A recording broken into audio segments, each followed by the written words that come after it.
আসসালামু আলাইকুম, welcome back to my channel. আমি আজকে আপনাদের সাথে যে রেসিপিটি শেয়ার করব তা হচ্ছে এগ মশালা। ইন্ডিয়ান খুব পপুলার একটি ডিশ এবং এটা খেতে খুবই মজা এবং বানাতেও অনেক সহজ। আর তাই তো আপনাদের সাথে শেয়ার করছি আজকের এই রেসিপিটি। আশা করছি আপনাদের কাছেও আমার আজকের রেসিপিটি খুবই ভালো লাগবে। চলুন দেখিয়ে দিচ্ছি আমি কিভাবে তৈরি করলাম আমার আজকের এই এগ মশালার রেসিপিটি। প্রথমে একটা প্যানে আমি তেল গরম করে নিয়েছি পেঁয়াজ বেরেস্তা করার জন্য, আর দিয়ে দিচ্ছি এখানে হাফ কাপ পরিমাণে পেঁয়াজ, কুচি করে নেওয়া পেঁয়াজ। আমি খুব বেশি তেলে পেঁয়াজটা বেরেস্তা করব না, আমি অল্প তেলেই পেঁয়াজ বেরেস্তা করব। আর অল্প তেলেও খুব ভালোভাবে পেঁয়াজ বেরেস্তা করা যায়। অনবরত নাড়াচাড়া করে পেঁয়াজটা ভেজে নিতে হবে যতক্ষণ পর্যন্ত এরকম একটু সোনালী কালার না চলে আসে। দেখতেই পাচ্ছেন এই পর্যায়ে সোনালী কালার চলে এসছে। এখন আমি চুলা থেকে নামিয়ে নেব এবং একটা মিক্সিংয়ে আমি একটা টমেটো এবং পেঁয়াজটা বেরেস্তা করে নেব, পেঁয়াজটা পেস্ট করে নেব। আর দিয়ে দিচ্ছি 3টি এলাচ, 2টো তেজপাতা ওই তেলেই আমি অ্যাড করছি।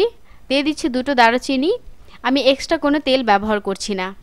দিয়ে দিচ্ছি এখানে 1/3 কাপ পরিমাণে আবারও পেঁয়াজ কুচি দিয়ে আমি আবারও খুব ভালোভাবে নাড়াচাড়া করে পেঁয়াজটা ভেজে নিচ্ছি। এই পর্যায়ে দিয়ে দিচ্ছি আদা রসুনের পেস্ট আমি নিয়েছি এখানে 1 টেবিল চামচ পরিমাণে।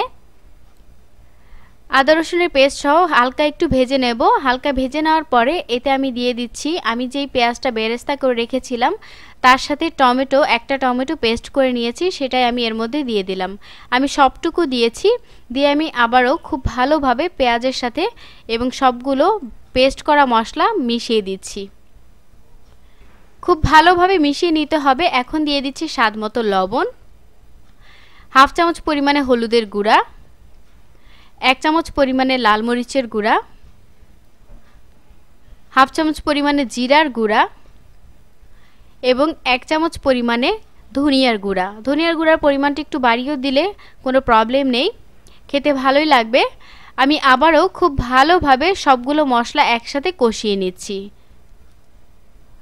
দেখতেই পাচ্ছেন আমি কিভাবে কষিয়ে নিলাম। আর কষানোর পরে এখন আমি পানি অ্যাড করছি, খুব অল্প পরিমাণে পানি অ্যাড করছি। খুব বেশি পানি অ্যাড করার কোনো প্রয়োজন নেই, জাস্ট মশলাটা একটু তেলটা ছেড়ে আসা পর্যন্ত এটা কষিয়ে নিতে হবে। দেখতেই পাচ্ছেন এই পর্যায়ে উপর থেকে খুব ভালোভাবে তেলটা ছেড়ে দিয়েছে। এখন আমি সেদ্ধ করে নেওয়া হাঁসের ডিম দিয়ে রেসিপিটা করছি। সেক্ষেত্রে ডিমটা আমি মাঝখানে কেটে নিয়েছি, দিয়ে দিচ্ছি। আমি এখানে 4টা ডিম নিয়েছি, 4টা ডিম থেকে 8টা পিস হয়েছে। সবগুলো ডিম আমি দিয়ে দিলাম। দিয়ে উপরে দিয়ে দিচ্ছি কাঁচামরিচ দিয়ে প্রায় 1 মিনিটের মতো কষিয়ে নিয়ে তারপরে দিয়ে দিচ্ছি সামান্য পরিমাণে পানি। আর এই পানিটাতেই পুরো রান্নাটা হয়ে যাবে। এখন একটু নাড়াচাড়া করে দিয়েছি, নাড়াচাড়া করে অপেক্ষা করছি মশলাটা বেশ কিছুক্ষণ সময় নিয়ে কষিয়ে আসা পর্যন্ত। এই পর্যায়ে দেখতেই পাচ্ছেন মশলাটা অনেকটা কষিয়ে গেছে, আমি আরেকটু টেনে নেব।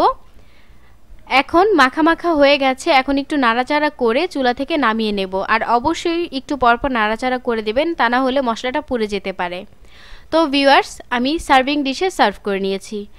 আমার মনে হয় আমার মতো আপনারাও আমার এই রেসিপিটি খুব পছন্দ করবেন। ভালো লাগলে অবশ্যই বাসায় তৈরি করে খাবেন।